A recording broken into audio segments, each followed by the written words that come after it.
J'ai fait plus de 500 km pour aller visiter la plus grande ferme de discus en France. Aujourd'hui, on est parti pour aller voir plus de 7000 poissons, plus de 100 aquariums et chercher nos premiers poissons pour l'aquarium de 14 000 litres. Allez, on est parti. Les amis, on se retrouve chez Jérôme. Alors, Discus JDL ou My Ekedream, c'est ça? Ouais, Ekedream, c'est la partie chevaux. Moi, j'ai pris une claque quand je suis arrivé parce que forcément, je m'attendais à voir des discus et quand j'arrive, en vrai, c'est juste magnifique. C'est un magnifique centre équestre. J'adore quand on arrive, ça fait un peu western et tout. Et on se dirait qu'il n'y a pas du tout de poissons, mais par contre, quand vous allez venir avec nous, vous allez voir les poissons juste là-bas. C'est un peu impressionnant quand même. Hein. Voici l'entrée de la ferme de l'élevage des discus. Alors je vais demander à Gab, comme moi, de prendre un petit se peu de gel. désinfecter les mains parce que c'est un élevage et du coup il y a des normes à respecter, notamment la désinfection des mains. On attaque? On y Parce que va. moi, c'est pas le désinfectant qui m'intéresse, c'est plutôt Ah ce qu'il y a bah à ça, je l'intérieur. m'en doute. Allez. Et tout de suite en rentrant ça claque, hein. Regardez-moi ça juste ici, un magnifique bac, incroyable. Je sais pas comment on va structurer cette petite vidéo les amis, parce que Jérôme c'est avant tout un ami et on va faire tout le tour ensemble parce que moi c'est la première fois que je vois. Donc j'ai vraiment envie qu'on fasse le tour, qu'on prenne le temps de voir plein de choses parce qu'il y a plein de choses à dire sur la ferme et la façon dont tu travailles et tout. Donc je pense que c'est vraiment important quand même. Je sais pas par où on va commencer, ça va être sûrement très déstructuré, mais ça devrait être sympa à regarder. Quand on rentre dans la fiche room tout de suite, qu'est-ce qu'on voit? C'est ce superbe bac. 1200 litres. 1200, voilà. Ouais. Il fait combien en dimension? Parce qu'il 2,50 m, je crois qu'il fait 75 de haut. Alors là, je sais pas si vous entendez au micro les amis, c'est la filtration qu'on entend. Vu qu'on a des super micro-cravates maintenant, le son doit être meilleur. Mais normalement, voilà, bon ça vient de s'arrêter. Oui, donc 2,50 m, 60 sur 75. 75 d'eau, ouais. Bah, il y a 80, mais bon. Ah oui, donc 82 haut, 75 de hauteur d'eau. Ouais, voilà. Eh, c'est impressionnant, en plus il a la bonne hauteur, tu l'as bien réglé. Ouais, ça je rend trouvais. C'est un bac de récup. Ah ouais? Ouais, Putain, il est ouais. en bon état. Je l'ai récupéré 150 balles. 105, ouais putain, sacré offre. 105, Par contre, il fallait le ramener. Hein. Ouais, ouais. Les gros bras. Donc là, ce qui m'a plu, c'est vraiment la hauteur. C'est-à-dire que tu es à hauteur, tu arrives, paf, là quand même. Ouais, pour du discus un peu rond et tout, enfin c'est rond donc forcément c'est sympa d'avoir de la hauteur d'eau quoi. Ouais, non, mais d'être à hauteur d'homme. C'est-à-dire que là, quand je suis dans mon canapé, je veux un bac plus bas. Oui. Là, c'est un bac où je suis debout à côté. Donc voilà. Ou alors des chaises hautes. Ou des chaises hautes. Qu'est-ce qu'on a dans cet aquarium du coup, en espèces? On a plusieurs variétés de discus. Il y a des scalaires manakapuru, des petits Menosota, On va en reparler après ceux-là. des sterbai qui se planquent, qui se baladent. Là, on voit des McMastery, des apistogrammes McMastery. Ils sont énormes, je sais pas si vous vous rendrez compte à la vidéo, ils sont énormes. Les femelles, elles font un bon 8 cm et les mâles, on doit être sur 12. 12 beaux centimètres. 12 bons centimètres. Voilà, une population assez basique, mais j'aime bien de voir plusieurs espèces vivre ensemble. Ouais, Je trouve que c'est sympa quoi. Ouais, ça évolue. Avec un bac planté, des racines et tout, un vrai décor. Un super sable, je sais pas d'où il vient. Ah il est ouais, très moi très non beau, plus, je il est sais très pas d'où très il fin. vient. Je me pose beaucoup de questions. Un sable fin, propre quand tu le verses dans l'eau Ah, et tout. il vient d'où? À quoi? Oh le jeu d'acteur. Aquabiotope, je crois. Oh le jeu d'acteur, oh, c'est bon.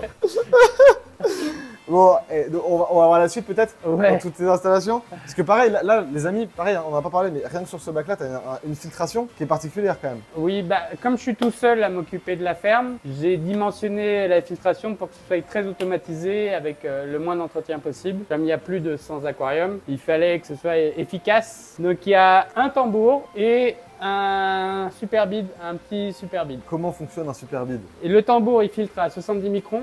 Le super bid, c'est le filtre bio, mais il filtre aussi à 5 microns. Voilà. Donc C'est ce qui fait que tu as une eau. ce qui permet d'avoir une eau cristalline. Et surtout, quand je veux nettoyer le filtre, ça me prend 2 minutes. Voilà, tu fermes, tu vides. J'ouvre la vanne ici, Ouais. je la ferme et voilà, et c'est fait. C'est royal.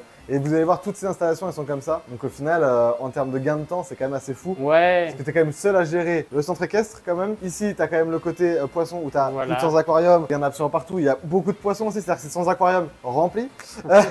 Donc ça fait beaucoup de boulot. ouais. Bon, on avance sur les autres batteries. Là, il y a mes géniteurs, mes futurs géniteurs. C'est-à-dire tous les poissons qui me plaisent, je les stocke là et puis on verra. Des petites cuves, on va voir le détail après, vous allez voir. Ouais, des petites cuves. C'est assez fou quand même aussi. Après, ici, c'est tout mon grossissement, c'est tous les poissons à vendre. Donc il y a plein de variétés différentes. Il y a beaucoup de variétés différentes. Hein. Ah, j'aime beaucoup. Je suis pas spécialisé dans une variété. J'aime tous les discus et du coup. On va vous en montrer quelques-uns juste après, vous inquiétez pas. Ici, c'est mes géniteurs en repro, ou là, ceux où j'essaie de former des couples. Ouais, la formation des couples, on va vous en montrer aussi parce qu'il y a des espèces dans la formation des couples et une variété très intéressante. Là, j'ai l'albinage. Juste après, quand ils grossissent, ils naissent avec les parents. Voilà. Et après, tu les sors. Après, je les mets en nurserie ici. Ça vient d'être mis au point. C'est encore en test. C'est pour faire le shooting photo. Là, j'ai les autres espèces. Petite batterie on en reparlera tout à l'heure, pareil, des autres espèces que tu as. Il y a beaucoup de choses, les amis. Il y a beaucoup de choses. Vous allez voir, de toute façon, là, on se balade. Et là, c'est ta dernière pièce, la pièce où tu mets tous les poissons qui sont pas nés chez toi. Voilà. Parce qu'il y a vraiment une séparation. On va parler de l'hygiène tout à l'heure parce que c'est un point ultra important pour toi. Il y a une porte qui sépare vraiment deux espaces, des éviers distincts, tout un système séparé. Tout est séparé au niveau hygiène, désinfection et tout ça. C'est séparé de l'autre pièce. Il n'y a rien qui circule d'une pièce à une. Parce qu'il sépare tous ces poissons donc nés chez lui, reproduits chez lui, et les poissons importés que tu élèves donc à part. Donc là, on a les couples d'Apistogramma, enfin de Ramirezi. On va avoir les discus sauvages parce que les discus sauvages sont forcément pas nés chez lui. Voilà. Principe. Les Ménosota, il y a du Nanet ici. Là, il y a du Cupido, du Geophagus, de l'Altum. Je voudrais juste noter la beauté de certains équels comme celui-ci. Je le kiffe. Il a un superbe bleu, ton équel ici. Ouais, j'aimerais bien qu'il se reproduise, mais bon.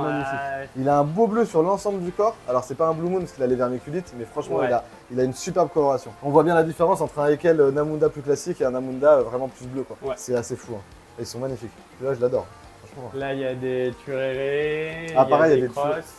Les turérés, regardez-moi ces turérés. On voit cette petite présentation ici avant, mais parce que forcément les sauvages je kiffe et puis là quand je suis devant forcément j'ai envie de vous en parler. Mais les turérés ici sont magnifiques aussi. Vous verrez tout à l'heure, il a eu des petites ces poissons là. Et ici tu as les poissons que tu as ramenés d'Indonésie du coup. Ouais, alors là je viens de faire un changement d'eau donc l'eau elle est trouble. Mais venez voir ces belles assiettes. C'est des poissons donc tu veux reproduire bien sûr. Ouais, je suis en train de préparer la batterie de reproduction. Et regardez-moi les formes des poissons, ils sont superbes.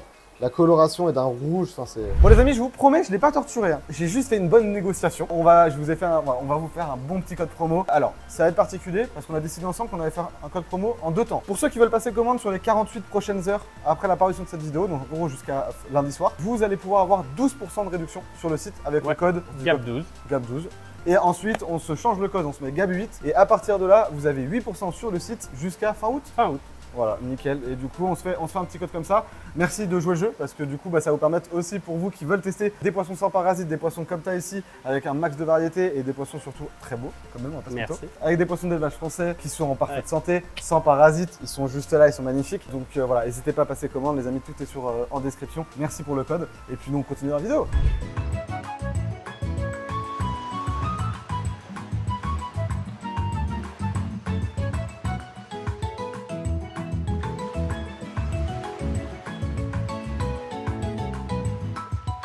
Comme on en parlait tout à l'heure, un point très important de Discus JDL, c'est tout simplement la prophylaxie, enfin l'hygiène générale de la pièce, parce que tu as un traitement spécifique sur tes poissons, enfin un traitement c'est pas vraiment le cas, mais tu as une façon de faire spécifique avec tes poissons. Est-ce que tu peux nous en parler un petit peu? Alors oui et non, il n'y a pas de traitement. Excusez-moi, je voulais... Non, on peut en parler, c'est pas le problème, mais il n'y a pas de traitement sur mes poissons. C'est-à-dire que là, les poissons, ils n'ont jamais subi de traitement antiparasitaire ou tout ça, puisqu'ils sont nés sans parasites. Et c'est ça la spécificité. C'est-à-dire que je fais du discus sans parasites, c'est-à-dire que les parents ne sont pas parasités, ou s'ils sont parasités, si c'est des poissons que j'achète à l'extérieur, une nouvelle variété, une nouvelle ou une nouvelle espèce, et ben là j'ai toute une procédure pour élever les petits sans parasites, là qui est très précise. Comme on a vu du coup dans l'autre pièce, les sauvages sont dans une pièce fermée avec toutes les autres espèces pour être dans un endroit où les parasites peuvent être présents. Alors même si, comme tu me le dis, les poissons ne sont pas d'apparence dans un état de parasitage. C'est en fait quand on le voit, c'est presque trop tard. Voilà. C'est-à-dire qu'un poisson parasité, s'il est en bonne forme, ça se voit pas qu'il est parasité. C'est impossible. Il n'y a qu'une étude au microscope qui permet de le voir. Et ça, c'est particulier parce qu'une étude au microscope, ça veut aussi dire que tu as un suivi vétérinaire, ce qui n'est pas forcément le cas sur toutes les piscicultures. Ce qui est intéressant ici, parce que tu essayes de faire un peu les choses quand même dans le bon sens. C'est-à-dire que tu dis que tu le fais, mais en même temps tu le fais. Ça me permet de ne pas manipuler des produits chimiques au quotidien. Ça veut dire que là, je mets pas de traitement, ça veut dire que je pollue pas l'eau. Donc pour moi, il y a beaucoup d'avantages. Il y a aussi la bonne conscience de vendre des poissons en bonne santé. Et ça, pour moi, c'est important. Ça faisait partie du plan initial, de ne pas avoir de remords. Je vends des poissons et ils partent d'ici, ils sont en bonne forme. Du coup, au final, comment tu as pu mettre ça en place? Parce que c'est un peu particulier quand même. Ça prend du temps. Ça prend du temps sur le moment où on le fait. Et puis, entre le moment où une espèce ou une variété arrive ici et le moment où je la propose au public, c'est presque 2 ans. J'élève les parents de l'extérieur. Je ne sais pas s'ils sont parasités ou pas parasités. En tout cas, ils viennent pas de chez toi. Voilà, ils viennent pas de chez moi, je prends pas de risque. Aucun poisson dans cette pièce-là, par exemple, ne vient de l'extérieur. Tous les poissons sont nés ici. Voilà, tous les poissons de cette pièce-là sont nés ici. Donc j'ai le couple externe, ou le groupe de poissons extérieurs. J'élève les œufs, je sépare les œufs. J'élève en artificiel pour les discus. Ouais. Après, je fais une étude au microscope sur les alevins pour voir si il y a des problèmes ou pas. Et s'il n'y a pas de problème, je les intègre au cycle de la zone sans parasites. Donc ensuite, elles passent dans les différentes étapes qu'on a vues juste avant au niveau du grossissement. Ouais. Pour arriver jusqu'aux grosses cuves qu'on a juste ici, où tu as tous les parents, tous tes futurs géniteurs. Tu m'expliquais qu'ici, du coup, dans ces cuves-là, tu vas maintenir toutes les variétés que tu élèves avec les variétés même que tu as en quelques pièces ou autres. Enfin, vraiment tout ce que tu as, tout ce que tu veux potentiellement garder. Et le jour où tu as envie de faire une reproduction, bah, tu les sélectionnes et tu les mets à part. Voilà, c'est ça. C'est-à-dire que je ne vais pas reproduire toutes les variétés en même temps parce qu'il y a trop de variétés, c'est impossible. C'est compliqué. Ouais. Ouais. Mais en plus, j'aime tout. C'est-à-dire que j'ai pas un que je kiffe, j'aime vraiment toutes les variétés. C'est ce que je trouve beau dans le discus, c'est que tu as des dizaines et des dizaines de variétés. Donc bah du coup, j'ai des dizaines et des dizaines de variétés en stock. C'est un truc de fou dans les cuves. De toute façon, vous allez avoir plein de plans, on va vous montrer. Et dans ces cuves qu'il y a autour derrière moi et encore là-bas, c'est des cuves qui font 2000 litres. Ouais. Et elles ont une quantité de variétés différentes au niveau des espèces. C'est un truc de fou, il y a à boire et à manger quoi. Ah, cette espèce si particulière que tu as aussi, le ring. Tu as des rings absolument exceptionnels. Ouais, des full rings. Ouais, des full rings. C'est rare, hein, c'est très rare. Comment t'as... Excuse-moi, je t'ai coupé la parole. Comment c'est arrivé les full rings? Ouais. En fait, c'est un croisement bande verticale, horizontale, avec du ring déjà. C'est l'ensemble de ça qui a permis de refermer les cercles. C'est un truc de fou. Et parce que souvent les rings, même sur les miens, le ring il est sur le tour. Ouais. Et là, dans les générations à venir, alors c'est pour dans 1 an ou 2, il y aura du full ring sur tout le corps. Parce que le travail d'élevage, d'abord, c'est quand même de... C'est de la patience. C'est de la patience. C'est de la patience. Malheureusement, ça prend du temps. Non, c'est pas on achète et on... Voilà, non, ça prend du temps. J'espère que génétiquement, tu vas réussir à les stabiliser sur cette génération. Ouais, c'est ça. C'est toujours comme ça, hein, c'est la loi de la génétique, c'est un peu hasardeux quand même. Hein, ils sont là-bas, ils sont tous les 3 ensemble, il y a peut-être un couple qui va se former. Oui, alors ce qui est assez incroyable, c'est que là, pour toutes les variétés sont mélangées. On a quoi? On a au moins une dizaine de variétés différentes. Facile. Oh, ouais, facile. Et plus pourtant, une centaine de poissons. 150, je 150 poissons et ce qui est étonnant, c'est que très souvent, les variétés se mettent à pondre ensemble. Donc je repère un couple là et je le pêche si le couple me plaît. C'est un truc de fou ça quand même. Mais des fois, je laisse reproduire, enfin je laisse pondre parce que j'ai pas la place. Il y a peut-être une partie que vous avez envie de voir, c'est comment reproduire des discus. Et puis il va pouvoir nous donner tous ces petits secrets sur la production de discus. On va passer juste à côté. Donc là, je sais pas, regardez, si vous me suivez, vous voyez comme ça l'ensemble de la pièce. Là, on est vraiment sur la partie vente. En fait, tout est une partie vente. Et ici, on a un nombre de bacs. T'as combien de bacs de production? Tu sais, alors, il y a 24 bacs ici, plus 6 de création de couple. Voilà, et du coup... sur la même batterie. Ah d'ailleurs, pendant qu'on y est, moi j'ai envie de vous parler de cette variété que je trouve très particulière. Ça me rappelle vraiment à ce qu'on voit en Asie sur les mixages de variétés. Ouais. Je sais pas si t'as... Bah, là, moi j'ai envie d'en parler. C'est né ici, c'est ouais, pas... Mais moi j'ai envie d'en parler. C'est la variété qui est juste là, avec un pigeon avec un corps moitié orange. C'est des yellow. C'est des yellow avec un black rim qui fait le tour des nageoires. C'est magnifique. C'est très étonnant en fait. J'en ai eu 15 qui sont nés. J'ai fait l'erreur d'en vendre la moitié. J'aurais dû garder tout le lot. Ouais, j'aimerais bien proposer cette variété dans les années à venir. C'est pas habituel, hein. C'est pas habituel, franchement. Ah non, puis ils ont l'œil vraiment rouge vif.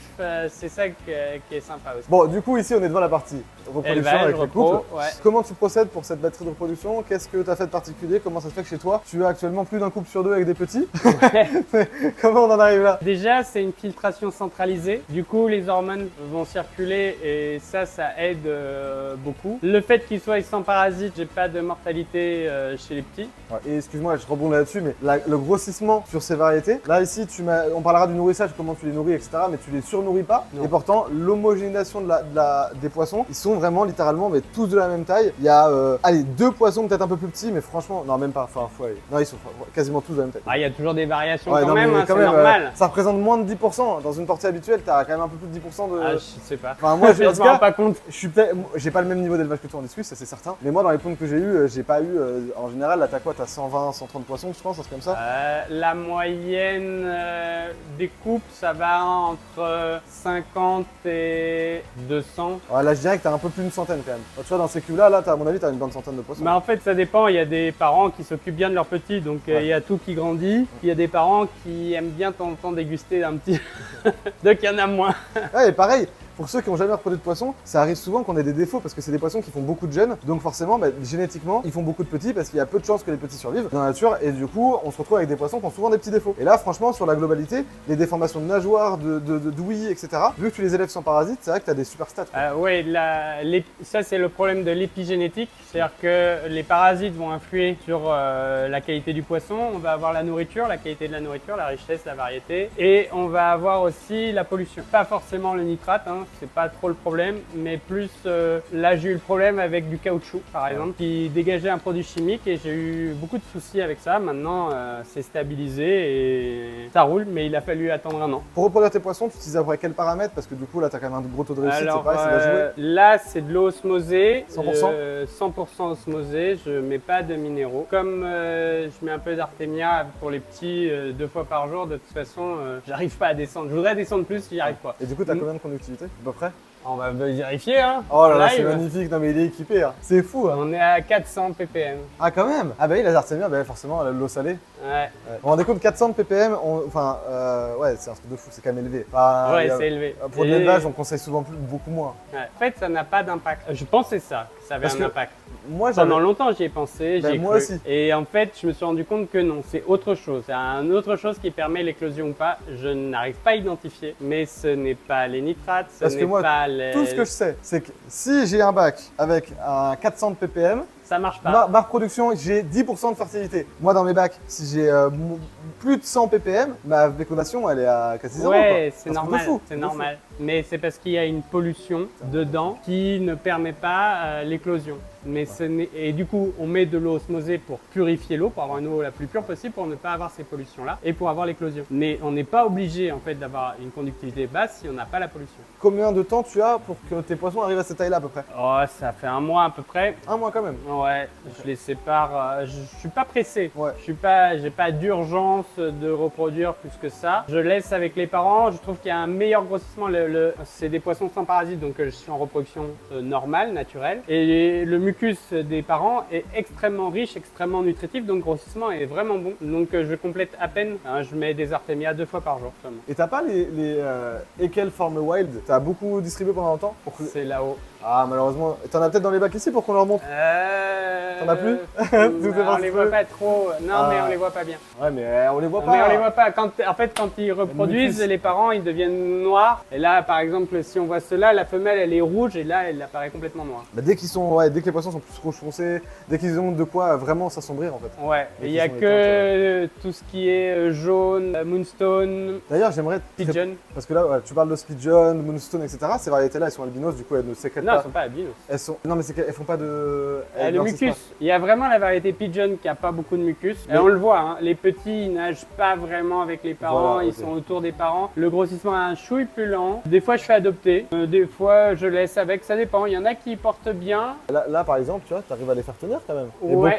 Souvent, on dit il n'y a que pas beaucoup de petits aussi. Hein, Ok. T'as moins de réussite sur ce genre de poisson. Ouais. Mais ça marche quand même. C'est moins efficace. Le plus simple, c'est de faire adopter. Ouais. De toute façon, avec le nombre de couples que tu as, tu vas sûrement faire adopter quand tu veux déparer. Ouais, voilà. Bah, du coup, niveau changement d'eau, tu en fais tous les combien de temps là-dessus? Alors là, je fais 2 fois par semaine. Et tu vides combien à peu près? Je pense que ça change 200 litres. Oh là là, vous vous rendez compte, sur 3000 litres, il change 200 litres 2 fois tout, par semaine. Tout a été pensé pour économiser l'eau. Ouais, mais... on est dans un monde où on doit faire un peu attention à l'eau. Donc j'ai pensé toute la structure pour économiser le plus d'eau possible. Mais ce qui est assez fou, c'est que tu as réussi à automatiser ça. En plus de ça, d'avoir un super taux de réussite au niveau de la croissance, au niveau de la production et du grossissement. Et tu es en boucle fermée avec tous les poissons. Les poissons grandissent avec les parents, tu nourris 2 fois par jour. Tu filtres avec un seul filtre pour tout sur 3000 litres d'eau et tu changes que 2 fois 200 litres deux fois par semaine. C'est quand même assez fou. C'est un truc c'est à contrario de tout ce qu'on est sur le discus. C'est pour ça que ça m'intéressait vraiment de venir ici pour qu'on en parle. Parce que c'est vrai que quand tu lis la documentation qu'on a aujourd'hui sur le discus, mais t'es à l'opposé complet. Bah, je voulais un peu casser ce mythe, un peu, voilà, c'est intéressant d'en parler. Après, ça veut dire, attends, je suis pas en train de dire qu'il faut pas faire de changement d'eau. Pas ah du tout. Non, rien à voir. Ouais, ça n'a rien à voir. C'est juste que quand on a optimisé son truc comme ici, tu sais ce que tu fais. Bah, on voit le taux de réussite. De toute manière, ça sert à rien que tu fasses plus de changement d'eau parce que tu vas pas améliorer le grossissement en faisant plus. Donc franchement, l'intérêt il est là. Et aujourd'hui, ben voilà, ton eau là ici, c'est 100% d'osmosée quand même. Donc l'eau déjà, elle est pas minéralisée, elle est très douce, elle t'apporte pas grand chose. Donc en fait, que tu fasses de changement d'eau ou pas, tu vas juste enlever les nitrates, un petit peu en supplément à la limite. Ouais, mais je m'en fous un peu des nitrates en fait. En plus, ouais, là tu penses que t'as combien sur ces bacs là? J'ai jamais mesuré. Ah ouais? Est-ce qu'on pourrait pas mesurer? J'ai même pas de quoi mesurer. C'est vrai? Il faudrait que je regarde. Faut qu'on aille voir à la part au laboratoire. Ok. 5 fois sur 20 ml. Ouais, bah voilà, t'as 3 trucs. Et t'as la petite cuillère ou pas avec?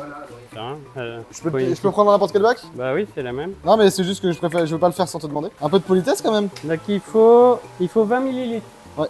On est à 20. Et c'est surtout le grossissement qu'il faudrait voir à combien on est en là, t'as le bébé là. T'as les jeux d'œufs qui éclosent. Oui, super intéressant. Je suis à 100% d'éclosion maintenant, ça y est. 100% d'éclosion, les amis. 98. Donc là, on va tester l'eau de nitrate, d'accord? Il fait un changement d'eau, deux changements d'eau par semaine, tu disais. Donc on va tester l'eau, là, ça va pas être plus réel, plus factuel, en direct. T'as 5 gouttes, je crois, c'est ça, non? C'est 5 gouttes.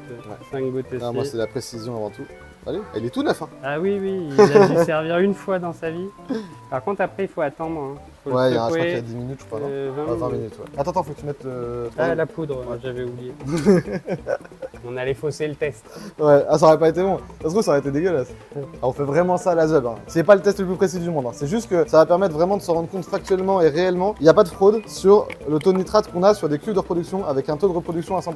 Bon, je pense que ça fait 20 secondes que je suis choqué. Attends 5 secondes. Faut être précis. Allez, encore 5 secondes. Allez, quand tu veux. Top, c'est parti. Allez, tout dans la précision. Et franchement, je crois que ça avait été élevé, hein, parce que l'eau elle est déjà bien colorée. On va voir dans 20 minutes. Oui, là on est sur du... Ah ouais. On est au-dessus du test, je crois. Déjà, à mon avis, on va voir, hein, mais à mon avis ça a été élevé. Hein. Bon allez, on va vous montrer rapidement les batteries de grossissement qu'on a là. Là tu fais donc pas que du discus. Ouais. Tu as aussi d'autres espèces. On va voir tout ce que tu vas avoir ici selon le grossissement et l'âge des poissons. Alors là c'est les discus dans les 2 rangs du haut. Okay. Donc les petits, quand ils sont pris des parents, je les mets là et après je les transfère ici. Pour après les transférer là-bas. Et d'ailleurs, pour ceux qui se posent la question au niveau des dimensions, c'est des tout petits bacs, mais par contre ils sont super larges. 60 par 30 quoi. Ça doit être 30 à peu près. Hein ouais, je sais plus. Ouais, un truc comme ça. Bah, ouais, mais du coup, vraiment, en fait, on se rend pas forcément compte. Je sais qu'en vidéo, en photo, je m'en rendais pas compte avant. Moi. Les bacs sont beaucoup plus larges en fait. Mais vu que les poissons viennent tous vers l'avant pour chercher la bouffe. Ouais, on voit rien. Excuse-moi, regardez-moi ça, les amis. Ça fait 3 minutes. Regardez la couleur du test. Là, c'est incroyable. Allez, on va attendre, mais quand je vois la couleur du test déjà. Et du coup, donc tu as ici des poissons. Alors, tu les passes du coup après dans cette batterie-là à partir de quel âge? 1 mois. Et après, quand ils atteignent 5 cm, 6 cm, je commence à les transférer là-bas. Ok. Mais il faut d'abord que je trie et tout. Ça prend pas. C'est la partie la plus complexe. Hein. Ouais, bah, ce qui est compliqué, c'est quand tu vois un bac comme ça, trier. Encore là, ça va parce qu'ils sont un peu marqués, mais trier, ça doit être galère quand même. Trier par variété, couleur. Tu m'avais dit qu'un jour, tu avais fait quelque chose de génial. Tu avais mélangé, tu vas pas s'en souvenir, mais au début, tu avais mélangé du F1 avec du turquoise. Ah, les FX. Alors, comment tu avais fait ça? Tu m'avais dit que tu avais mis du F1 avec du turquoise. Je m'étais dit, facile, je vais les reconnaître. Ouais, ça va être facile, ouais. Facile, je mélange ensemble les F1 et les FX.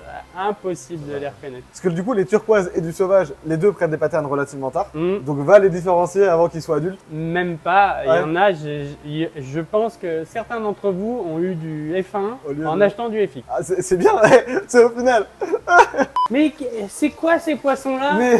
Mais attends!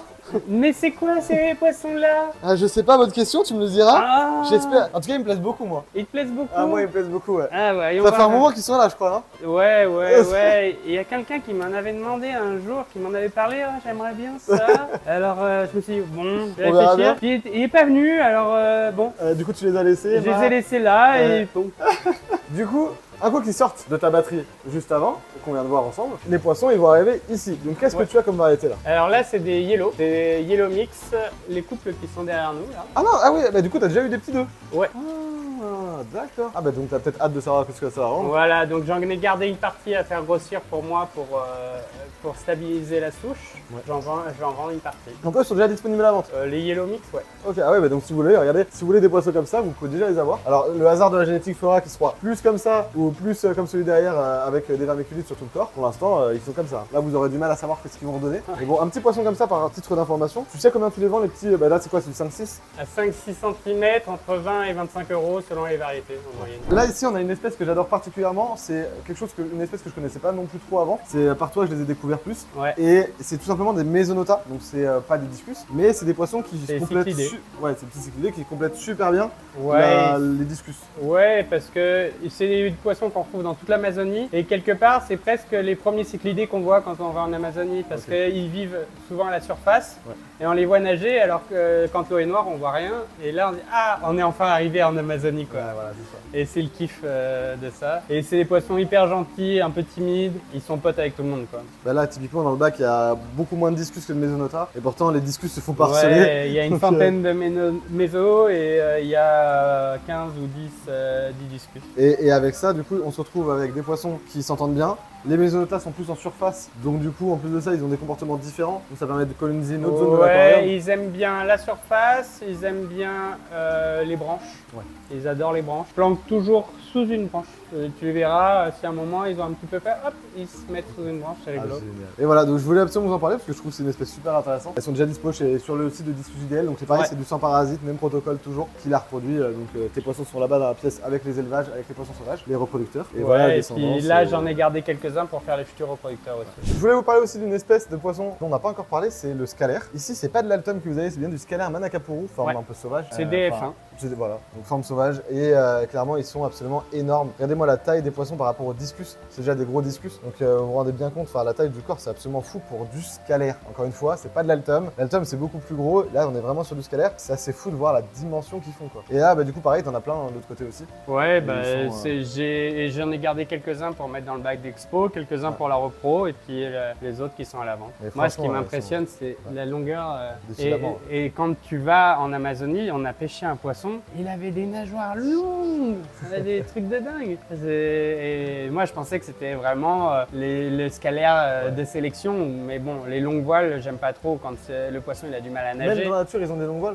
Non, pas des longues voiles, mais très longues, tendues, mais très longues comme là quoi. Ouais, et puis la longueur des pelviennes, enfin c'est un peu fou, voilà. c'est des filaments. Enfin, non, c'est génial, ils sont magnifiques aussi. Et regardez, bah, du coup là on peut les voir, la Mesonota. Voilà, ils sont en surface. Plutôt en surface. Ce qui est bien, c'est que du coup, ça, dans un bac, moi quand je fais une composition de bac, bah, on dit tant de poissons par litre, mais en fait ça n'a pas de sens. Parce que les poissons qui vivent là ne vivent pas dans le même espace que ceux qui vivent au sol. Donc il faut rester raison gardée quoi. Et surtout là, bah, du coup pour ceux qui se posent la question, ils sont pas du tout à taille adulte. À taille adulte, le Mesonota fera 3 fois cette taille à peu près. Ouais, soit entre 12, 15. Ouais, donc ça nous fait un poisson comme un discus. Ouais, ça fait grand comme ça quoi. Ouais. À peu près la même longueur qu'un petit discus. On est parti pour nourrir. Qu'est-ce que tu vas leur donner là? Là, c'est une pâtée à base de moule pour les alevins. Comme là, dans le bac de l'entrée de 1200 litres, il y a des petits discus qui sont nés dedans. Les adultes, il n'y a pas besoin, mais les petits, pour qu'ils grandissent correctement, je leur donne une fois par jour de la pâtée. Ok, à base de moule, ouais, t'as combien de pourcentage de moule?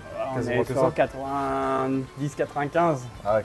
Mais du coup, tout le monde en profite, même si c'est pas l'objectif. Mais voilà. Tout le monde mange bien à la cantine. Et du coup, tu vas donner ça aux jeunes aussi, c'est ça? Ouais, là, c'est surtout là pour donner aux jeunes. Et la quantité de petits poissons, sans déconner, c'est un truc de fou. Là, les petits, je donne 2 fois par jour.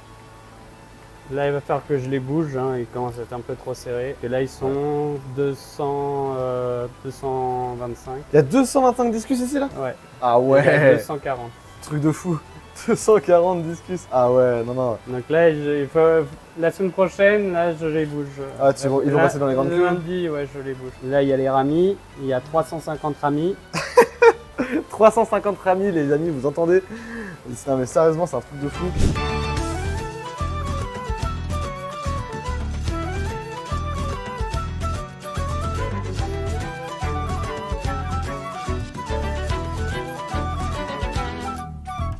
Alors moi je nourris surtout au granulé en fait, hein. C'est-à-dire que je mets un peu de moule au démarrage des poissons, mais dès qu'ils ont démarré en grossissement, après je les passe au granulé, même tout petits ils ont déjà du granulé. Ah ouais, quand même la quantité, ah ouais. Ah, ils mangent bien la quantité là.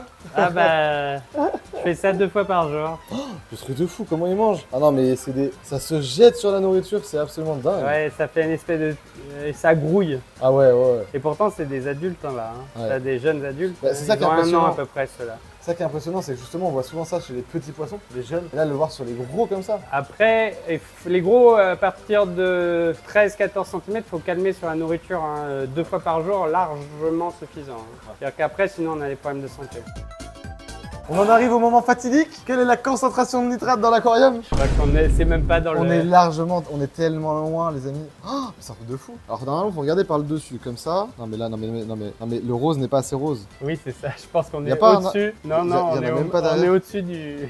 Non, nitrate test, c'est bien ça. Enfin, de toute façon, je sais que mes nitrates... ils sont- Bon, on est à plus que 4,0 mg de litre par litre de nitrate, ça c'est sûr. Il n'y a pas de doute.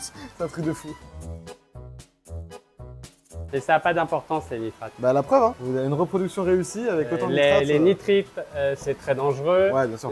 L'ammoniac, c'est très dangereux. Les nitrates, c'est une décomposition des nitrites par les bactéries. Et après, les bactéries le transforment en azote. Donc là, c'est là où il faut un bon mouvement d'eau pour dégazer. Juste ici, les amis, vous avez, on est un peu dans le noir, c'est le fin fond. On est sur la partie donc, de bac de reproduction où tu fais les coupes, tu crées les coupes. Ouais, en fait là j'ai mis plusieurs individus et puis je vois ce qui se crée. Et du coup, là ici, tu as mis des Super Panthera éruption. Donc Ouais. le poisson qui était vraiment à la mode, on va dire, enfin le plus hypé pendant un moment. Il y a quoi, il y a 2 ans, je dirais, un an et Ouais, demi, c'est 2 ans. ça. Ah, c'est tout nouveau, hein, ça reste génétiquement tout nouveau. Oui, non, mais c'est clair, mais c'est vrai que c'était voilà, tout nouveau quoi. Et du coup, t'as vu un couple, t'as un couple. Ouais, j'ai un couple de Super Panthera et j'ai quelques Super Panthera là que je me suis gardé de côté. Donc là, c'est les jeunes nés sans parasites qui sont ici. Les parents sont juste là-bas. Et si vous êtes intéressé d'ailleurs, le parent de ces poissons-là est disponible à la vente depuis peu. Là, parce que maintenant, bah, tu vas ressortir de toute façon le nouveau couple avec les... Voilà, là ils sont en train de se chercher pour pondre, donc c'est pour ça que là j'ai décidé de vendre mon couple, puisque le couple il pond encore, hein, c'est pas la question, mais maintenant que j'ai cela,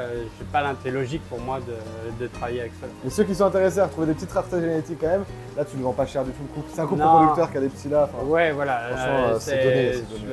voilà, par rapport au prix du marché, ça reste très ouais, abordable. c'est clairement donné. Ici, tu as une variété un peu compliquée à élever qui est un peu, moi qui est vraiment pour moi l'espèce Graal un peu quand même, que je kiffe de fou dans ce bac là. Donc c'est tous ces poissons qui sont relativement bruns ici pour l'instant parce qu'ils sont encore jeunes, qui sont tout simplement des F1. Comment tu les as élevés? Où sont les parents? Quelle variété c'est? Alors là, ça a été en élevage artificiel. Ouais. C'est des parents du lago Turéré, hein, donc c'est une zone de l'Amazonie. Ce que j'aime dans le Turéré, c'est vraiment le rime noir avec le bleu et le rouge qui sertit tout ça, avec pas beaucoup de vermicules. Okay. Et les femelles sont très rouges plutôt, et les mâles sont plutôt marrons, ce qui est assez fréquent hein, chez le discus. De temps en temps, on a la centrale bar. Et là, il y en a un particulièrement incroyable, le rouge là-bas, qui tape à l'œil direct dès qu'on arrive. Il est exceptionnel, la couleur est folle. Mais en tout cas, tu m'as fait le privilège depuis quelques mois, on en avait discuté dans le 14 000 litres forcément, Ouais. de vouloir mettre des discus, forcément, vous en doutez, j'ai envie de mettre des discus dans le 14 000 litres. Et à ce moment-là, ça tombait pile poil bien parce que tu avais des jeunes F1, justement. Ouais. C'était il y a quelques mois maintenant, et aujourd'hui, ils ont déjà grossi. On va aller vous les montrer. Bah, c'est les frères et sœurs. Ouais, voilà, bah alors là, du coup, ils sont dans le 2000 litres, dans le Boel Aquarium, avec la belle eau cristalline. Et l'autre côté, bon, bah c'est la batterie, donc forcément, c'est pour C'est ça la qu'on voulait batterie de vous les montrer croissance. ici. Ouais, puis là, Mais ils ils sont pas nombreux. Hein. Ouais. Et la batterie, elle a été ici, a été mise en route il y a quoi? Il y a 1 mois, 2 mois. Ouais, et puis là, c'est vrai qu'on les voit vachement bien. Et avec la lumière l'éclairage, et tout, l'éclairage est meilleur. on les voit vachement bien. On va voir les poissons que Allez. les autres, ceux qu'on va ramener. Bon les amis, je remercie énormément Jérôme parce que les poissons que vous allez venir voir avec moi, c'est tout simplement des F1. Du coup, ça fait plusieurs mois maintenant que je les ai réservés. À l'époque, quand on en avait parlé il y a 3-4 mois, ils étaient gros comme ça, ils ont vachement grossi, vous allez voir. C'est un privilège de fou parce que le F1 c'est assez rare quand même. Et en plus de ça, en avoir un groupe aussi homogène, de la même variété, comme ça c'est un vrai privilège. Franchement, je suis super content. Je sais pas si vous vous rendez compte, mais pour moi, passionné de discus, forcément avoir un groupe de 45 poissons, parce que oui, on vous a pas dit le nombre, mais il y a bien 45 discus qui rentrent dans le 14 000 litres. Imaginez le banc que ça va être exceptionnel. Et donc là, c'est que des F1, il y a 2 portées différentes. On a une portée plus vieille juste ici, qui font déjà un bon petit 14 cm. Il faut savoir que les F1, ça fait jamais 20 cm, ça fait plutôt entre 14 et 16 cm max à taille adulte. Donc on a vraiment une variété plus large, enfin on a des poissons plus vieux. Et on a des poissons plus jeunes, moins colorés forcément, qui sont les plus petits pour l'instant. Les sauvages prennent les couleurs vraiment tard par rapport aux hybrides, mais n'empêche, franchement ils sont exceptionnels, je suis trop content. Encore un énorme merci à Jérôme. Il y en a qui commencent déjà à avoir des couleurs de fou, j'ai trop hâte. J'ai trop hâte. De toute façon, on se retrouve tout à l'heure, on va les pêcher et tout, et tout à l'heure vous les verrez dans les 1000 litres, et demain vous les reverrez dans le 1000 litres aussi. Ça va être trop bien. Bon les amis, c'est le grand moment de la pêche. Du coup, on va mettre 5 poissons par poche comme ça. Ça va nous prendre beaucoup de place, hein Jérôme? Ah oui, j'espère que t'es venu avec un break. T'as pris ton camion. Il y a de l'espace, ça va. Ah, ça va être un truc de fou. Normalement, les poissons, ils déplacent pas comme ça. On va pas mettre 5 poissons par poche. C'est juste que nous, il y a beaucoup de poissons. On va rentrer en direct. Et ça sert absolument à rien de s'embêter à faire un poisson par poche. Je place toujours mes poissons à moi en groupe. Alors, en général, ça pose pas trop de problème. Après, l'idée, c'est faut faire gaffe à comment on le fait. Et là, aujourd'hui, bah, on sait que les poissons ce soir, ils sont dans le bac. Enfin, dans 5 heures, ils sont dans l'eau. Ça va aller vite. Hein. Regardez-moi ces beautés. Ils viennent à la maison. C'est beau, je suis ému. Celui-là, il vient pas avec nous. Hein. C'est pas dans la fin, ça. L'idéal, je trouve, c'est de les pêcher par en dessous. Ils sont beaucoup toujours la tête en bas. plus sereins quand on les pêche par en dessous. Regardez-moi cette beauté. Aussi, pareil, t'as une technique pour le sortir de la poche. Toujours la main en avant avec la tête en avant. Toujours la tête. Comme sinon, ça se bloque. Ça permet d'éviter qu'il se fasse mal. Moi, ce que j'aime, c'est vraiment le bleu là qui entoure le rime noir. Quand tu as le bleu de chaque côté, pour moi, c'est le top.